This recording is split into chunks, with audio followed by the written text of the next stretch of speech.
शून्य कोटि की अभिक्रिया का समाकलित वेग समीकरण कैसे निकालते हैं। ठीक है, तो आपका टॉपिक है आज का शून्य कोटि की अभिक्रिया के लिए समाकलित वेग समीकरण कैसे निकालते हैं।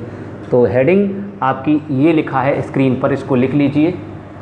शून्य कोटि की हेडिंग आपकी है शून्य कोटि की, यहाँ नहीं लिख रहे आप लिख लेना, शून्य कोटि की अभिक्रिया का समाकलित वेग समीकरण, अथवा इसको बोल सकते हैं शून्य कोटि की अभिक्रिया का गतिक समीकरण। ये इम्पोर्टेंट है, सभी लोग लगा दें, इम्पोर्टेंट उसमें लिखा हुआ है तो आप इम्पोर्टेंट लगा लें। ये डेरिवेशन है, ठीक है। इसको हम किस प्रकार से निकालेंगे देखिए, आइए जानते हैं। बड़े ध्यानपूर्वक सभी बायो वाले स्टूडेंट से ये हमारी रिक्वेस्ट है, इसको बिल्कुल ध्यानपूर्वक समझेंगे, ठीक है, क्योंकि ये डेरिवेशन है, थोड़े कठिन लगते हैं बच्चों को डेरिवेशन, बायो वालों को ज़्यादा दिक्कत हो, मैथ वाले तो समझ लेते हैं, ठीक है, क्योंकि इसमें समाकलन का प्रयोग होना है और समाकलन मैथ का एक पोर्शन होता है, ठीक है।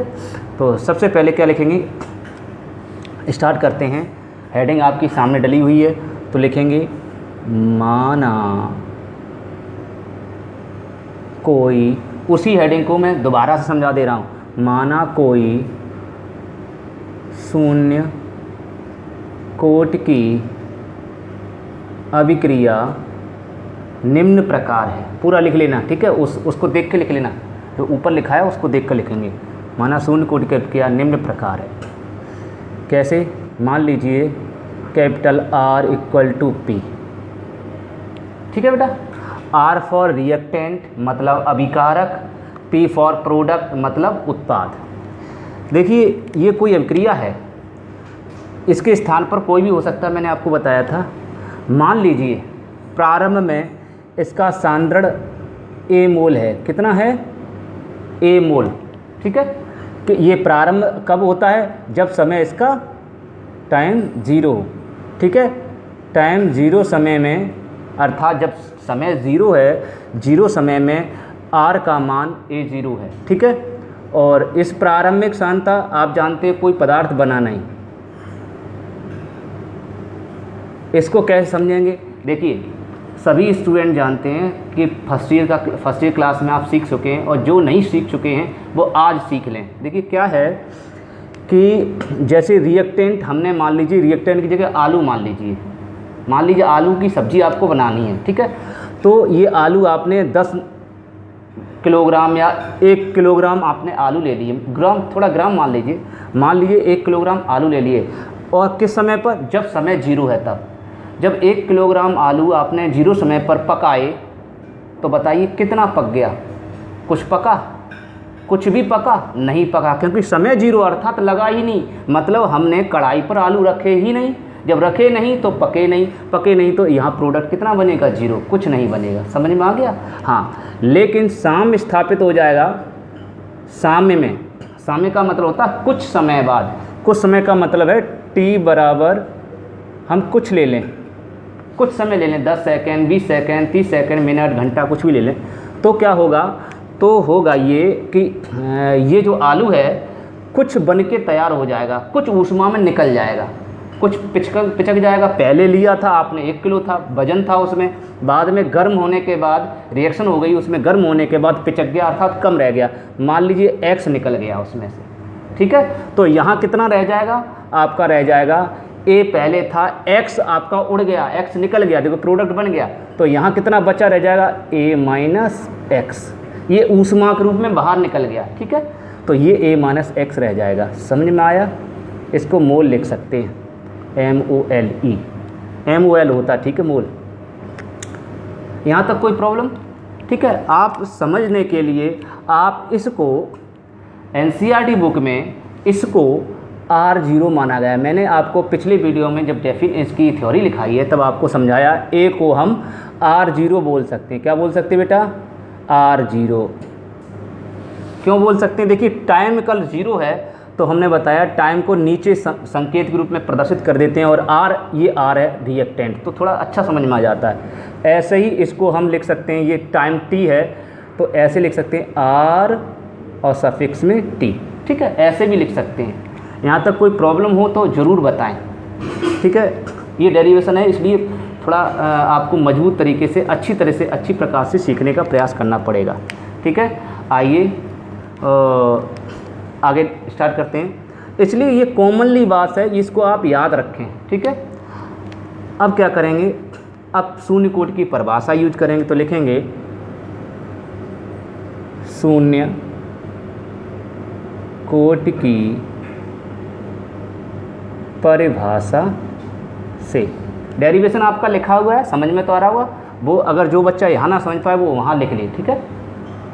अब मैंने लिखने की समस्या को दूर कर दी। कुछ बच्चे लिख नहीं पा रहे थे, सर कैसे कोर्स लिखें। अब आपको लिखा विधिवत लिखा हुआ भी मिल रहा है, आपको नोट्स भी साथ में मिल रहे हैं और आपकी समझाने का प्रोसेस भी पूरा साथ में मिल रहा है। आपको एक तीर से दो निशाने, दो तरीके मिल रहे हैं आपको।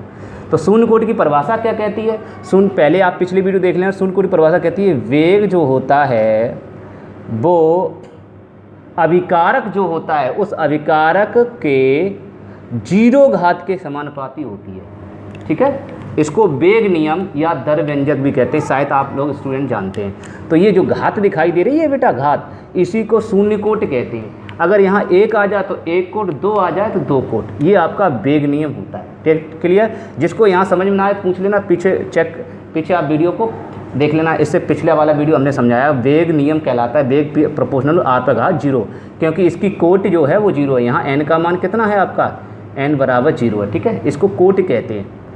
वेग बराबर होता है, आप जानते हैं सभी स्टूडेंट, वेग बराबर x/t। तो इसको हमें लिखते हैं, अभिकारक है ये r रिएक्टेंट है, और रिएक्टेंट का जो सांद्रण होता है वो सदैव कम होता है, इसलिए उसके वेग में माइनस चिन्ह का प्रयोग किया जाता है, ठीक है। तो माइनस d किसका, dr/dt लिख सकते हैं। समझ में आ गया? वेग को हम dr/dt लिख सकते हैं। प्रोपोर्शनल लिखा रहने दीजिए, और इस r की जगह अभी कुछ ना लिखो, ऐसे ही लिख रहे हैं, कोई दिक्कत। आप सभी जानते हैं, जो नहीं जानते वो यहाँ लिखते जाएं कि वेग बराबर ये होता है। आप देख लेना पीछा वीडियो, वेग बराबर होता है माइनस dx/dt भी लिख सकते हैं, क्योंकि ऊपर सांद्रण परिवर्तन बटे समय, इस x के स्थान पर आप r लिख सकते हो, तो यहाँ r लिख दिया मैंने, और कोई याद नहीं। यहाँ इसके स्थान पर p लिख सकते हो, इसके स्थान पर a लिख सकते हो, कुछ भी जो यहाँ दिया गया वो लिख सकते हो। r दिया है तो r लिख दो, p दिया है, यहाँ a दिया है तो कैपिटल A लिख दो, ठीक है। That's it. अब इसको हम ऐसे लिख सकते हैं, माइनस dr/dt बराबर, प्रोपोर्शनल अगर हटाते हैं तो एक कांस्टेंट आता है k, जिसको हम वेग स्थिरांक, वेलोसिटी कांस्टेंट कहते हैं। क्लियर? और ये r0 जैसे का तैसा। क्या आप सभी को पता, अगर किसी की घात 0 है तो उसका मान 1 होता है? ये नहीं पता, ये भी लिख लो, r0 = 1, ठीक है। समझ में आ रहा है? लिखते जाइए फटाफट। अब मैं इसको ऐसे लिख सकता हूँ, देखिए dt को एक साइड में लिख दो, इसको इसमें कर दो, माइनस चिन्ह को भी इधर ले जाओ। माइनस को अगर इधर ले जाएं तो यहाँ माइनस आ जाएगा, और यहाँ dr जैसे का तैसा रह जाएगा, ऐसे रहेगा। और आपने क्या कर दिया, इस जो चिन्ह जो माइनस का था, इस माइनस को उठा के इधर ले आए तो माइनस हो गया, k जैसे का तैसा। और ये इसका मान कितना, 1 रख दिया, तो 1 रखेंगे तो गुणा 1 लगा सकते हैं, ठीक है। अब 1 लगाओगे तो एक लाइन और बढ़ जाएगी, इसलिए लाइन 1 गुणा करके लाइन मत बढ़ाओ, आप समझ लो तो इसको हटा सकते हैं, ठीक है। 1 लिख दिया तो इसको हटा सकते हैं, ऐसे लिख दो, कोई दिक्कत। और ये अभी 1 मिनट इसको ऐसे ही रहने दो, अभी मत लगाओ, ये अभी ऐसे ही रहने दो, dr/dt। That is clear? अब कर दो, एक लाइन और बढ़ा दो, माइनस को उधर ले जाओ और dt भी उधर ले जाइए, इसको उधर ले जाएं तो क्या हो जाएगा, dr माइनस k तो यही है, dt का गुणा हो जाएगा इंटू dt, ठीक है। और माइनस ये वाला इधर आ जाएगा। क्लियर होगा? जिसको समझ में ना आए छात्र ज़रूर कमेंट करके हमें बताएं, ठीक है। ये तीर लगाएंगे नहीं, ऐसा तीर मत लगाया करो, आपको समझाने के लिए हम लगाते हैं, ठीक है। अच्छा, यहाँ तक समझ में आ गया। इस समीकरण का हम समाकलन करेंगे, ये समीकरण जो बन के आ गया, इस समीकरण का हम समाकलन करेंगे। जैसे ही dt उधर आ जाएगा हमेशा समाकलन किया करेंगे, ठीक है। तो आप dt आ गया, अब इसका समाकलन कैसे करेंगे, ठीक है, जानेंगे। तो समाकलन करने के लिए क्या करेंगे, समाकलन जब किया जाता है तो बेटा एक सीमा के अंतर्गत किया जाता है। मैथ वाले स्टूडेंट जानते हैं लेकिन बायो वाले नहीं जानते, आप लोग बायो वाले भी समझें। समाकलन जब किया जाता है तो एक सीमा के अंतर्गत समाकलन किया था। सीमा क्या रहती है, ये आपकी सीमा रहती है, t बराबर 0 है, t बराबर 0 है तो जो a है वो r0 के बराबर होगा। t बराबर कुछ समय लग गया तो आपका rt कहलाएगा। क्लियर हुआ? यही सीमा आपकी कहलाती है। प्रारंभ में पहले कितना था, उसके अंत में कितना रह गया, ठीक है, प्रोडक्ट क्या बन गया, क्या अभिक्रिया हो गई, वो आप इसमें लिखते हैं। तो समाकल लिखने के लिए क्या करेंगे, ये रेंज लगाएंगे। तो लिखेंगे इस समीकरण का या इसका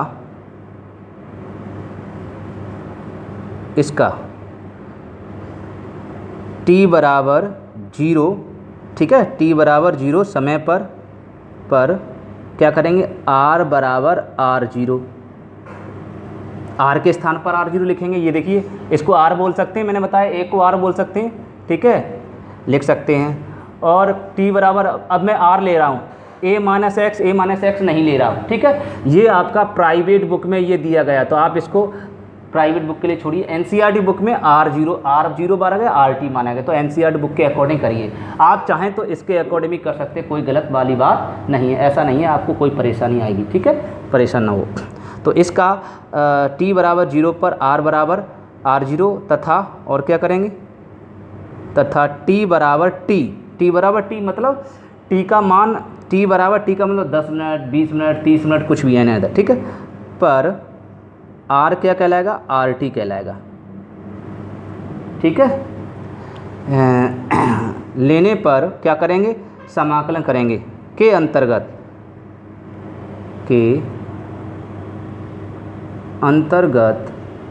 समाकलन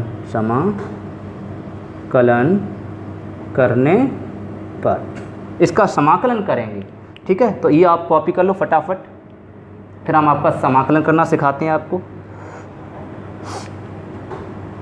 ठीक है। इसको भी लिख लेंगे, इसका t बराबर 0 पर r बराबर r0, लिमिट हो गई, ये लिमिट है, लिमिटेड, और t बराबर t पर r बराबर rt के अंतर्गत समाकलन करेंगे।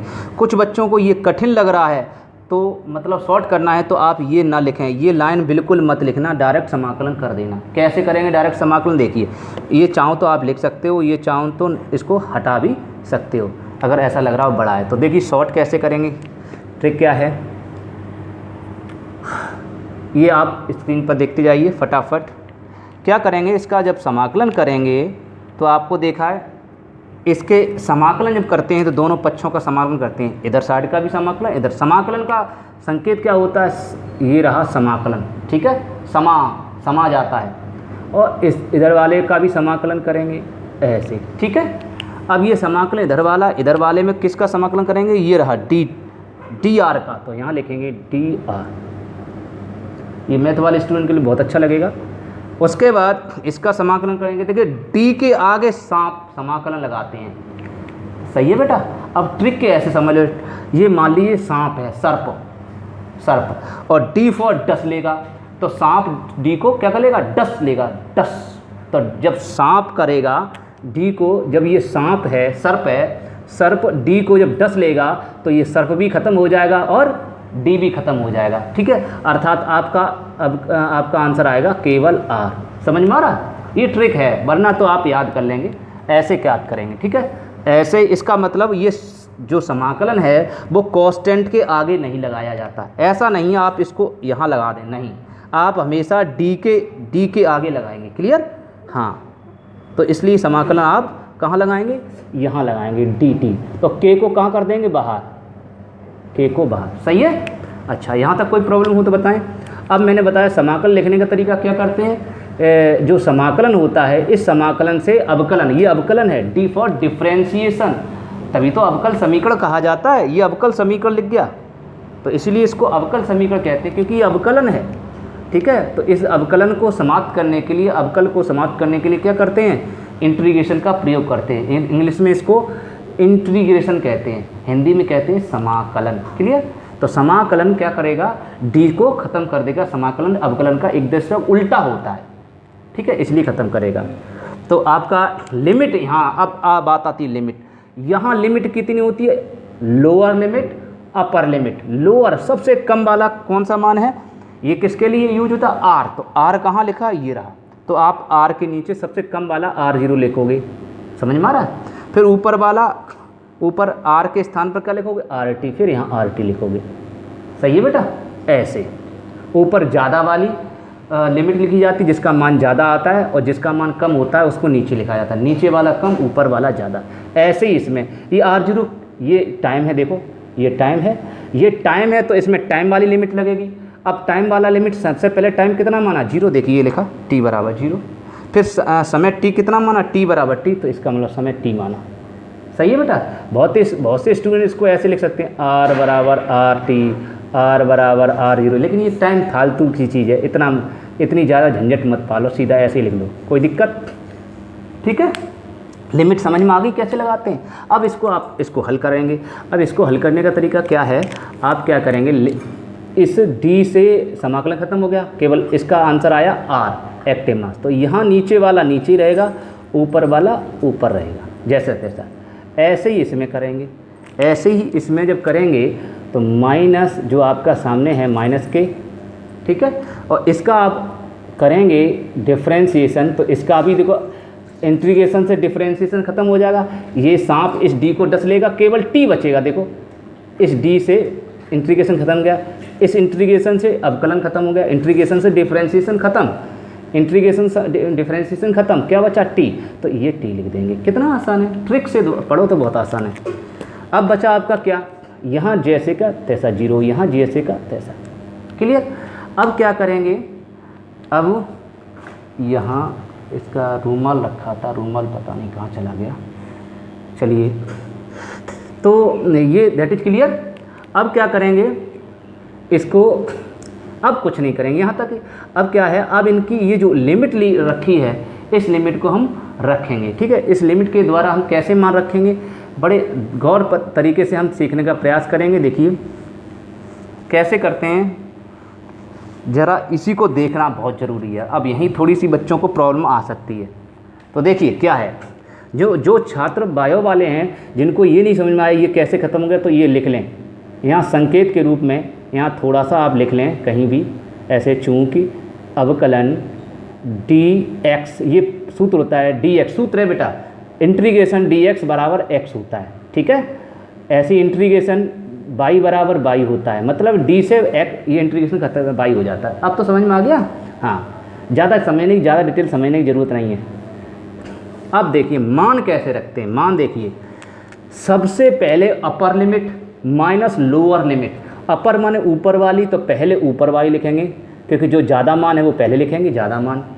माइनस मान रख रहे बेटा, इसका मान इसमें रख रहे हैं, तो इसका मान रखने का तरीका क्या है, ये नियम बताया है। सबसे पहले इस r के स्थान पर क्या लिखोगे, RT। देखिए ये लिखा r बराबर RT लिखोगे, तो यहाँ r है, r की जगह क्या लिख दोगे, RT, तो RT आ गया। ये माइनस चिन्ह लगाया जाता है, ये ध्यान रखना है, मजबूरी है बेटा, ध्यान रखना पड़ेगा, क्योंकि माइनस चिन्ह लगाते हैं, क्योंकि घटाना है ना, बचा हुआ मात्रा है ना, शेष मात्रा, तो दूसरा आपका ये माइनस चिन्ह जरूर लगाएंगे। ठीक है, आगे है दूसरा रखोगे R0। यहाँ तक समझ में आ गया। मैंने इसका मान इसके अंदर रख दिया, पुट कर दिया, तो पहले RT फिर माइनस R0। तो इसको लिखने का तरीका क्या है, सही बात ऐसे लिखना चाहिए, कायदा में ऐसे लिखना चाहिए आपको, ऐसे लिखना चाहिए आपको। समझ में आ गया, क्यों, क्योंकि ये कोष्ठक में लिखे हैं। चाहिए आप चाहें तो कोष्ठक ना लगाएं, कोष्ठक लगाने से ये फ़ायदा रहता है कि कोष्ठक हमेशा एक्टिव मास को व्यक्त करता है, सांद्रता को। तो ये जो ये बड़े कोष्ठक मैंने लगा दिए, ये सांद्रता हैं, R फॉर अभिकारक, और बड़ा कोष्ठक में सांद्रता, अभिकारक की सांद्रता।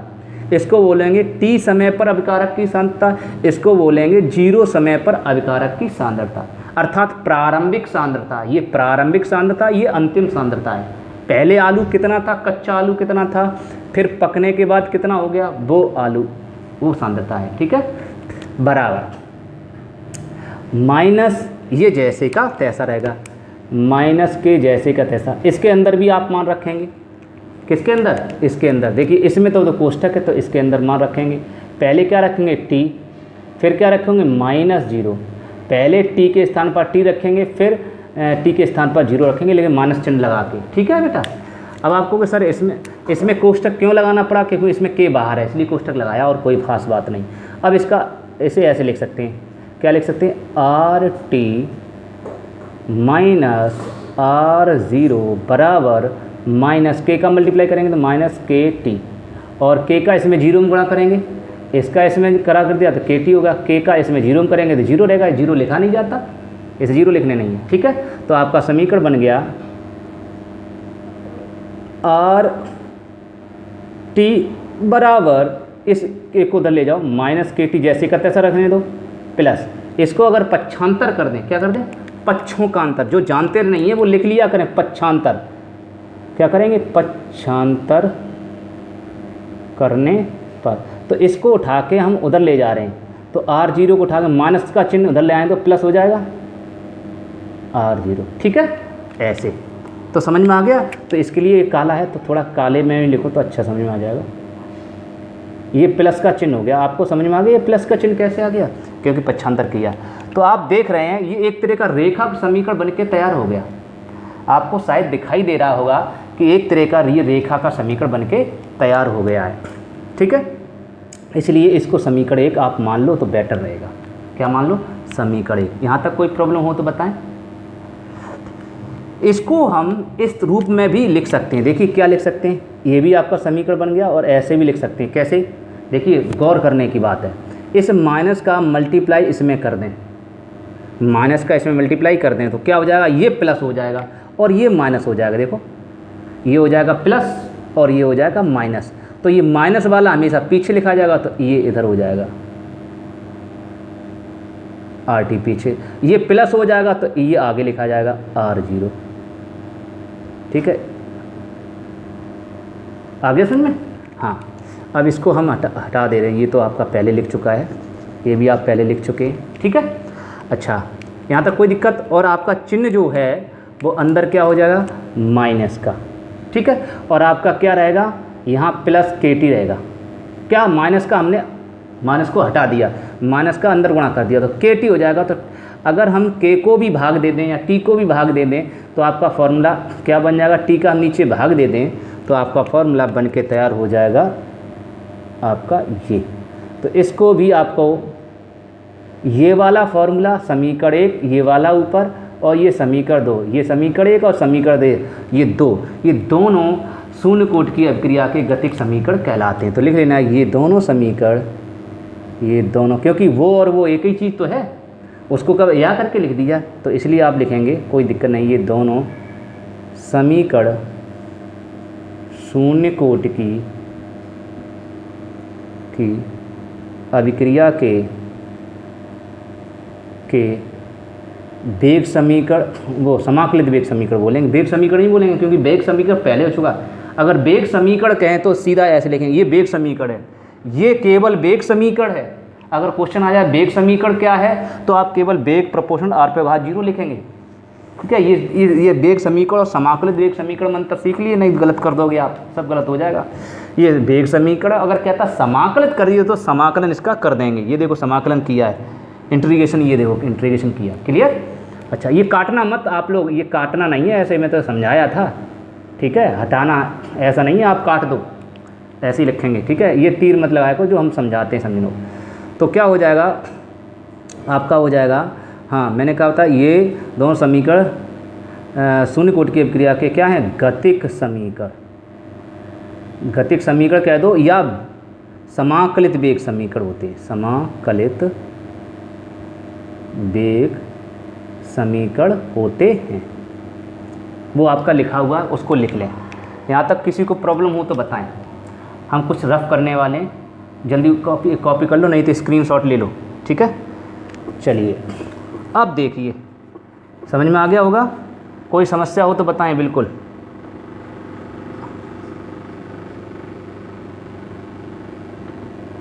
अब इसको मैं कॉपी कर रफ कर दे रहा हूँ। यहाँ तक उतार लिया होगा आपने लिखा हुआ, जैसा मैंने लिखा हुआ उसको लिखते जाइए। अब क्या करेंगे, अब मुझे क्या करना है, अब करना क्या है कि हमें ये देखना है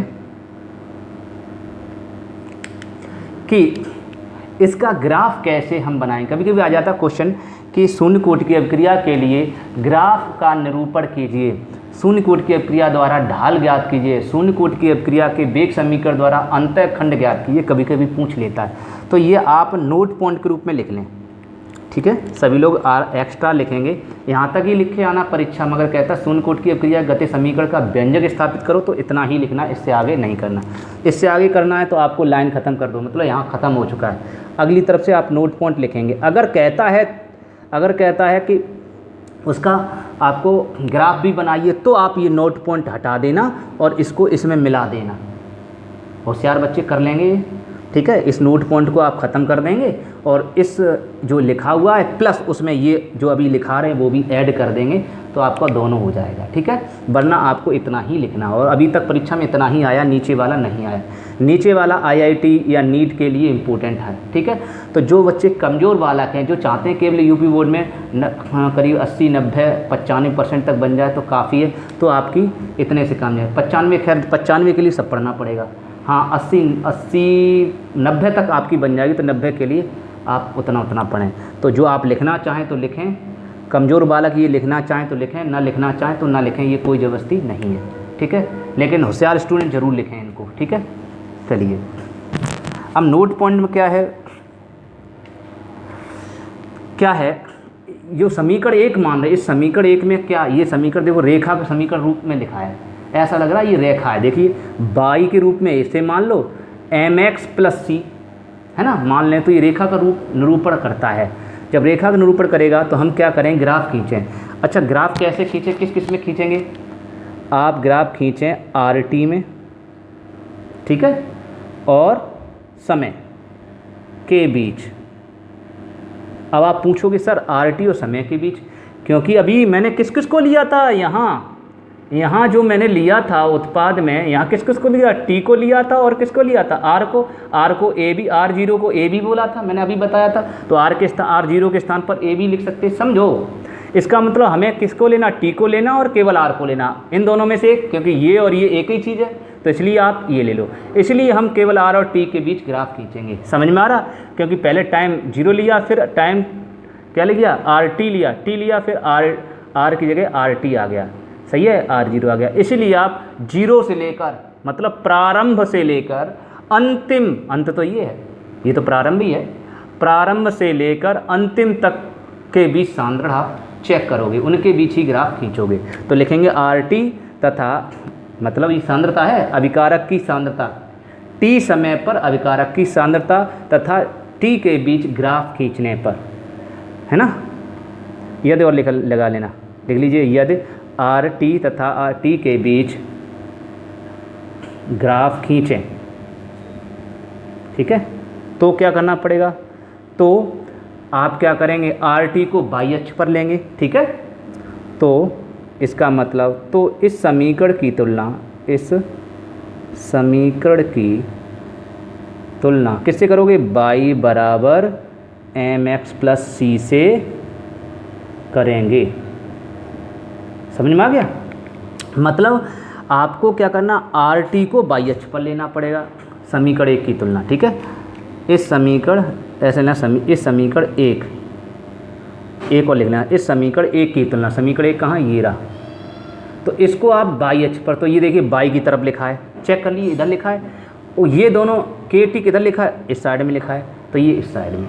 तो आप कंपेयरिंग करेंगे, आप लोग देखेंगे कि इसको आपने x अक्ष पर किसको माना, इसको आप y अक्ष पर मानेंगे, ठीक है। ये इसको किस पर मानेंगे, x अक्ष पर, क्योंकि आप जानते हैं, सभी स्टूडेंट जानते हैं, चाहे बायो वाले हों चाहे मैथ वाले, सभी स्टूडेंट जानते हैं, जो निर्देशांक बनाते हैं वो x और y के बीच बनाते हैं, ठीक है। ग्राफ खींचा जाता है और x अक्ष और y अक्ष के बीच खींचा जाता है। तो आप ग्राफ इसका कैसे बनाएंगे, इसको देखेंगे।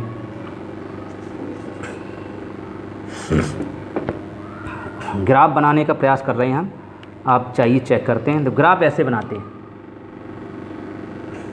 आप सभी जानते हैं, इधर x अक्ष होता है x अक्ष, इधर होता है y अक्ष, लेकिन अब यहाँ x अक्ष नहीं मानोगे, x अक्ष पर मानना चाहो मान लो, ठीक है।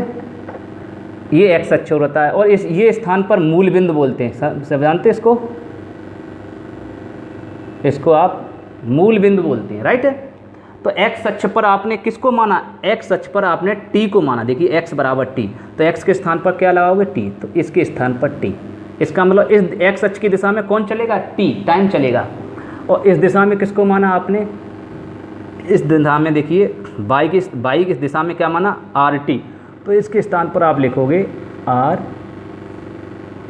T, R T. समझ में आ गया?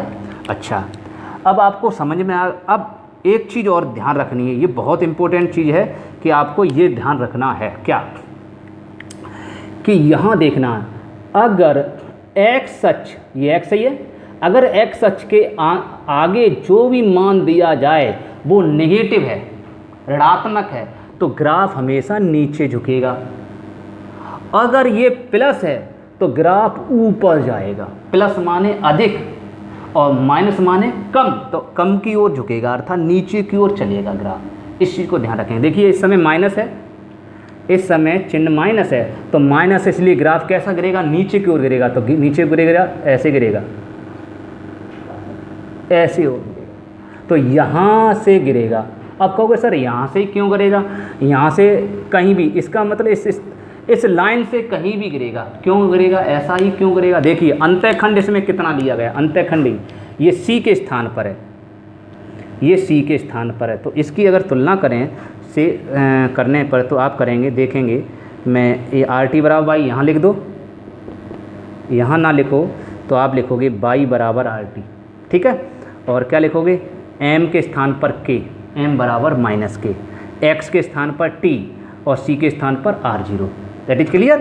तो आपका हो जाएगा बाई बराबर आर टी, और क्या हो जाएगा, एम बराबर, ये लिखना नहीं है, समझना है, एम के स्थान पर माइनस के तो माइनस के, और एक्स के स्थान पर एक्स है तो एक्स के स्थान पर पीछे क्या है, टी, तो टी लिखेंगे। फिर क्या लिखेंगे, सी के स्थान पर क्या लिखेंगे, सी, यहाँ सी लिख दो, सी बराबर, सी प्लस सी है तो यहाँ प्लस आर जीरो, तो सी बराबर आर जीरो। ये चीज़ समझ में आ गई, ये लिखनी नहीं है, समझना है, ठीक है।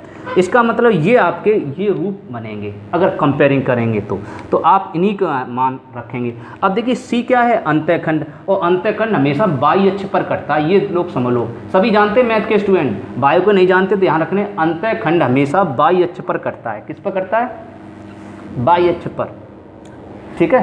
क्यों बाई अक्ष पर ही क्यों करता है, एक्स अक्ष पर क्यों नहीं करता, ये इससे देखेंगे। इधर इसको अगर बाई अक्ष माना, इसको क्या माना आपने, अगर इसको बाई माना तो बाई का मान ही इतना होगा, तो जब बाई का मान इतना होगा तो बाई बराबर बाई पर ही तो कटेगा, ये मान बाई पर कटेगा। अगर हाँ यहाँ एक्स मान लो, अगर एक्स मान लो तो ये मान जो है एक्स पर कटेंगे, ये एक्स पर कटेंगे दोनों, ठीक है।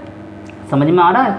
हाँ, दोनों नहीं, इसको x अगर मानोगे तो इसको y मानांगे, इसको छोड़कर ये आपका x अक्ष पर कटेगा क्योंकि x माना है, ठीक है। x मान x बराबर आएगा।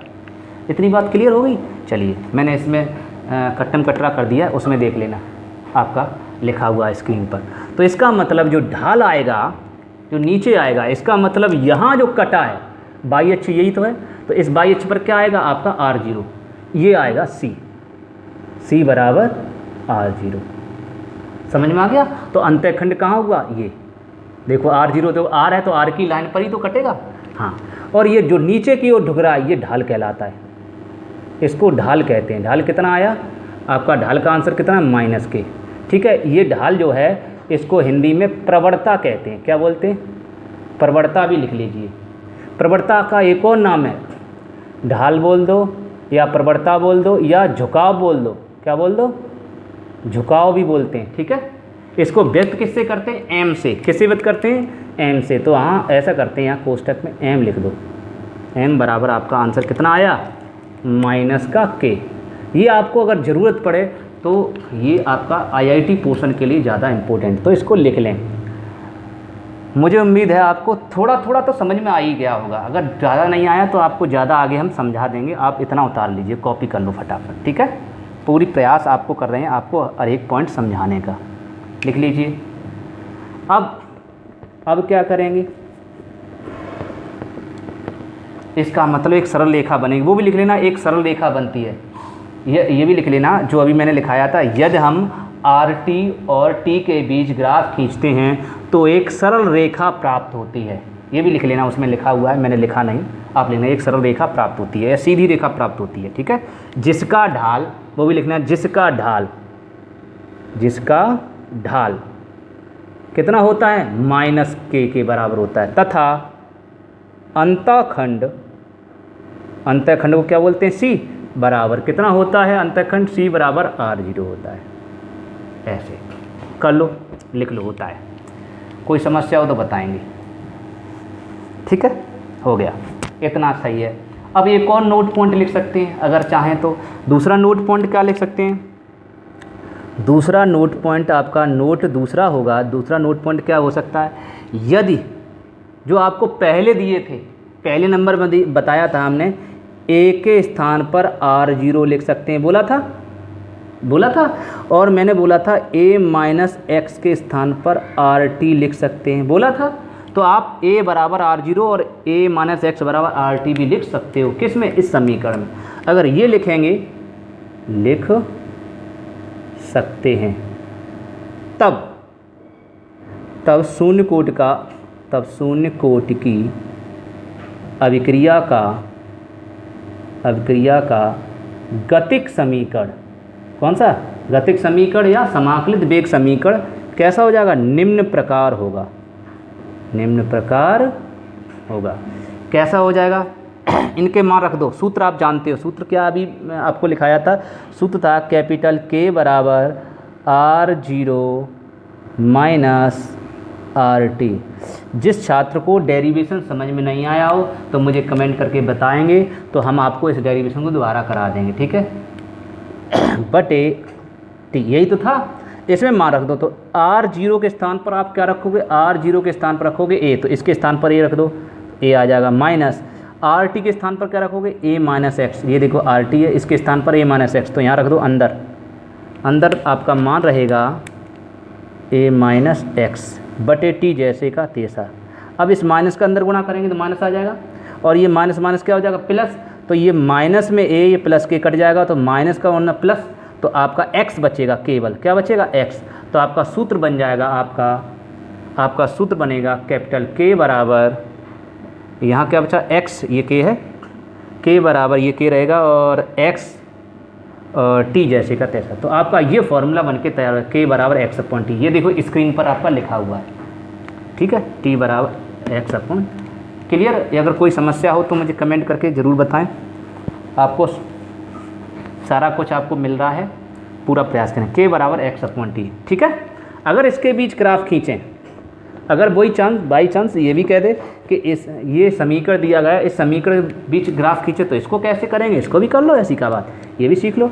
इस समीकरण हम ऐसा लिख सकते हैं, समझना बेटा, KT को तो उधर लिखा जाता है हमेशा, x को इधर लिख दो, बटे वन मान लो, KT गुणा करो, तिरछा गुणा, इसका इसमें क्रॉस मल्टीप्लाई, तो x बराबर x एकन x और k इंटू टी बराबर KT, ऐसे तो आएगा फॉर्मूला। तो x बराबर KT आ जाएगा, और यहाँ प्लस c है ही नहीं, तो प्लस 0, ठीक है। तो इसकी तुलना कैसे करेंगे, y बराबर mx प्लस c से करेंगे।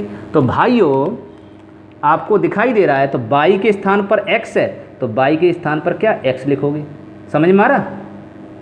तथा m के स्थान पर क्या है आपका k, तो m बराबर आप k रखोगे, m के स्थान पर क्या है, m बराबर k, x बराबर t, c बराबर 0, ठीक है। तो आपका चित्र बनेगा यूँ, ठीक है।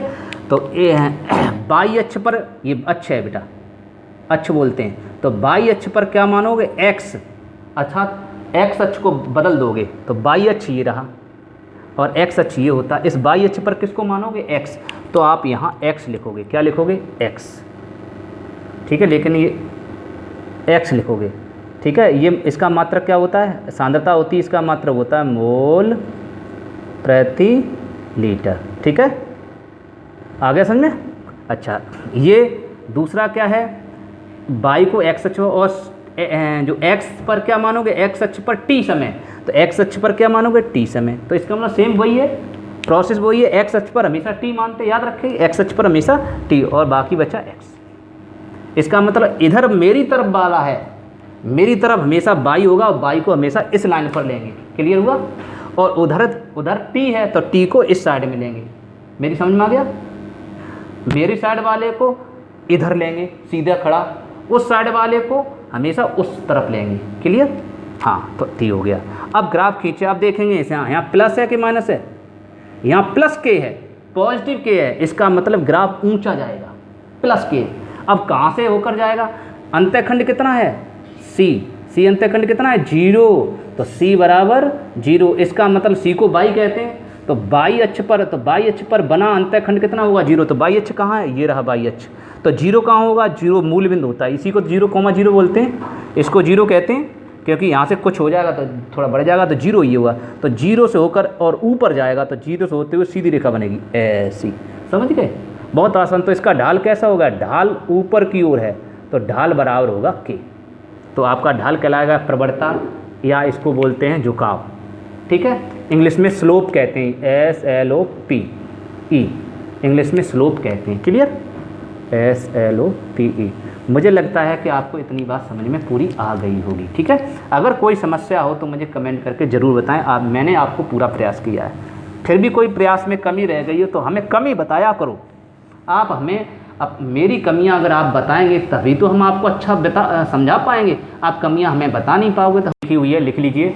शून्य कोटि की अभिक्रिया के अभिलाक्षणिक गुण या लक्षण, अभिलाक्षणिक गुण मतलब करेक्टरिस्टिक्स, इसको करेक्टरिस्टिक्स बोलते हैं, प्रॉपर्टीज बोल सकते हैं। Characteristics of zero order reaction, क्या इसके लक्षण हैं? मतलब शून्य कोटि की अभिक्रिया के द्वारा हम किस चीज़ों को ज्ञात कर सकते हैं। शून्य कोटि की अभिक्रिया कब तक होती है, कितनी देर तक होती है, ये पता लगना। शून्य कोटि की अभिक्रिया का सूत्र क्या होता है, शून्य कोटि की अभिक्रिया का मात्रक क्या होता है, वो आप जानेंगे। तो डालिए, सबसे पहली हेडिंग आपकी लिखी हुई है, शून्य कोटि की अभिक्रिया का समाकलित वेग समीकरण। ये तो लिखते जाइए, ये मुझे केवल समझा तो दिया ही, आपको केवल लिखना है। इसलिए शून्य कोटि की अभिक्रिया का समाकलित वेग समीकरण अथवा गतिक समीकरण क्या लिखा है आपका? k बराबर r0 माइनस RT बटे T, ठीक है? या इसको मैंने अभी बताया था k बराबर r0 माइनस RT बटे T। इसको हम ऐसे भी लिख सकते हैं, अभी बताया था k बराबर, मैंने बताया इसको a लिख दें और इसको क्या लिख दें, इस वाले को हम लिख दें a माइनस x तो बटे T। तो आपका सूत्र बन के आ जाएगा, a से कैंसिल, एक अंदर गुणा करेंगे। अच्छा, अंदर गुणा नहीं करना आता है, इसका अंदर गुणा करूँ माइनस a और इसका अंदर गुणा करूँ -1 प्लस x। अब तो सही है, अब तो कट गया। तो क्या बचा? k बराबर x अपॉन टी। तो इसलिए k बराबर x अपॉन टी भी लिखा जाता है। लिख लीजिए, जहाँ r0 को क्या कहते हैं? r0 को बताया था t बराबर 0 समय पर, और t बराबर 0 समय को क्या कहते हैं? प्रारंभिक समय, ठीक है? तो लिखेंगे r0 बराबर अभिकारक की प्रारंभिक सांद्रता, अभिकारक की प्रारंभिक सांद्रता किस पर? शून्य समय पर। RT लिख लो, RT t समय बाद, t समय बाद हुई ना, पश्चात, t समय पश्चात या t समय बाद अभिकारक की सांद्रता लिख लीजिए, वो लिखा है t समय बाद। और सांद्रता हमेशा मोल प्रति लीटर में होती, तो इसका मात्रक मोल प्रति लीटर, इसका ही मात्रक मोल प्रति लीटर, तो मोल प्रति लीटर बटे मोल प्रति और बटे सेकंड। तो मात्रक हो गया, k का मात्रक होगा मोल प्रति लीटर प्रति सेकंड। ये आपको पहले ही वीडियो में बता चुका हूँ, ठीक है? आप चाहो तो मात्रक भी लिख सकते हो, मात्रक मोल पर लीटर पर सेकंड, ये आपका मात्रक होगा, ठीक है? इसका मात्रक आपका, दोनों का मात्रक आपका मोल प्रति लीटर है, ये ऊपर रहेगा, और ये इसका मात्रक है सेकंड, ये नीचे रहेगा। तो मोल बटे लीटर बटे सेकंड आपका मात्रक हो जाएगा। क्लियर? इसको लिखने का तरीका मैंने बताया था, ऐसे भी लिख सकते हैं, ये पटे लिखो, मोल ऊपर लिख लो और इन दोनों को इकट्ठा कर दो, इन दोनों गुणा करके लिखते हैं, लीटर इंटू सेकेंड, ये भी लिख सकते हो, ठीक है? समझ में आ गया? नेक्स्ट वन लिखेंगे, शून्य कोटि की अभिक्रिया में शून्य कोटि की अभिक्रिया में अभिक्रिया का वेग सदैव स्थिर और निश्चित होता है। वो लिखा है निश्चित और स्थिर होता है, ठीक है? सदैव स्थिर रहता है लिखा है। फिर इसका वेग अभिकारक की सांद्रता तथा समय पर निर्भर नहीं करता। इसका जो वेग है अभिकारक की सांद्रता और समय पर निर्भर नहीं करता। अब ये देखिए, ये कैसे ग्राफ बनता है? देखिए, मान लीजिए ये वेग है, क्या है? वेग है, और ये सांद्रता मान लीजिए, सांद्रता मान लो। सांद्रता अगर मानोगे तो ये जो वेग है वो, जब ये वेग अगर ये मान लो यहाँ इस समय कोई व्यक्ति है मान लो, या यहाँ इस समय कोई व्यक्ति है, या यहाँ कहीं भी कोई व्यक्ति है, तो वो अगर सांद्रता पर निर्भर नहीं करता, अर्थात सांद्रता से कोई रुपया पैसा नहीं लेता। जब कोई पैसा सांद्रता पर निर्भर नहीं करता तो सांद्रता पर झुकेगा नहीं। सांद्रता की ओर नहीं झुकेगा, जब सांद्रता की ओर नहीं झुकेगा ना ही सांद्रता से दूर हटेगा, क्योंकि सांद्रता से मतलब ही नहीं रखता। तो सांद्रता से ना दूर हटेगा ना सांद्रता के पास आएगा और सीधा गाना गाते हुए सीधा स्ट्रेट लाइन में चला जाएगा, क्योंकि ये इस पर डिपेंड नहीं कर रहा। और नीचे भी जाते हैं तो भी सांद्रता में परिवर्तन होता है, ऊपर जाते हैं तो भी सांद्रता में परिवर्तन। अभी बताया था अगर ऊपर जा रहा माइनस में आती है। अब इस समय ये ना प्लस हो रहा ना माइनस, इस पर डिपेंड ही नहीं कर रहा। जब डिपेंड नहीं कर रहा तो सीधा एकदम स्ट्रेट लाइन में चला जाएगा। ऐसे ही अगर हम वेग और समय के बीच ग्राफ खींचें तो इसलिए वेग और समय पर भी ये निर्भर नहीं करेगा। जब ये निर्भर नहीं करेगा तो सीधा निकल जाएगा। आ गया बात समझ में? कोई समस्या हो तो मुझे कमेंट करके बताएं। अच्छा, नेक्स्ट पॉइंट आप लिखेंगे, शून्य कोटि की अभिक्रिया सदैव पूर्ण होती है। पूर्ण हो जाती, कंप्लीट होगी, क्योंकि इसके इधर सांद्रता घटती चली जाती है और ख़त्म हो जाएगी। देखिए, इसके पूर्ण होने में लगा समय t बराबर, यही सूत्र लिख लो, वो दिखाई नहीं दे रहा तो लिख लेंगे t बराबर r0 माइनस RT/K। ये फॉर्मूला है। मतलब इस k को इधर, अभी k इधर था, इधर अदला बदली कर दिया आपने। यहाँ अभी पहले k लिखा था, यहाँ t लिखा था। अब t को इधर पहुँचा दिया, यहाँ लिख दिया t, और k को इधर पहुँचा दिया, यहाँ लिख दिया k। सूत्र वही है, कोई आपत्ति वाली बात नहीं। लिख लीजिए। नेक्स्ट पॉइंट है आपका, शून्य कोटि की अभिक्रिया के वेग स्थिरांक का मात्रक मोल प्रति लीटर प्रति सेकंड होता है। लिखाई दे रहा है। नेक्स्ट है, ये लास्ट पॉइंट आपका बहुत इंपॉर्टेंट है, लिख लिए। शून्य कोटि की अभिक्रिया का आधा सांद्रण समाप्त होने में लगा समय। बेटा, आधा सांद्रण समाप्त होने में लगा समय अर्ध आयुकाल कहलाता है, जिसे अर्धायु कहते हैं। अभी हम समझा देंगे अर्धायु क्या होता है। अभी लिख लीजिए, शून्य कोटि की अभिक्रिया का आधा सांद्रण मैंने 50%, वो लिखा है, समाप्त होने में लगा समय। ठीक है, लगा समय को क्या बोलते हैं? टी हाफ बोलते हैं। उसमें लिखा हुआ टी हाफ अभिकारक की प्रारंभिक सांद्रता क्या बोलते हैं? R0। ये प्रारंभिक है, ये अंतिम है। प्रारंभिक सांद्रता R0 पर निर्भर करती है या R0 के समानुपाती होती है। समानुपाती भी लिख सकते हैं, R0 के समानुपाती होती है, R0 पर निर्भर करती है। R0 के स्थान पर मैंने अभी बताया था R0 को हम A भी लिख सकते हैं, तो ये भी लिख सकते हैं। क्लियर हुआ? A पे घात 1 लिख सकते हैं, इस पे भी घात 1 लिख सकते हैं, क्योंकि इस पर निर्भर करती है। That is clear? ये आपके पॉइंट हो गए। अब क्वेश्चन ये आप लिख लिए टी आप। अब क्वेश्चन बन, उसमें देखिए नोट पॉइंट लिखा हुआ है। ऐसा है, क्वेश्चन इस टाइप से आता है। क्वेश्चन इस प्रकार से भी आता है बेटा कि सिद्ध करो कि शून्य कोटि की अभिक्रिया का अर्ध आयुकाल उसके प्रारंभिक सांद्रण पर निर्भर करता है। ऐसे भी क्वेश्चन बनता है। तो आपको नेक्स्ट वीडियो में आपको समझाएंगे। तब तक के लिए नमस्कार।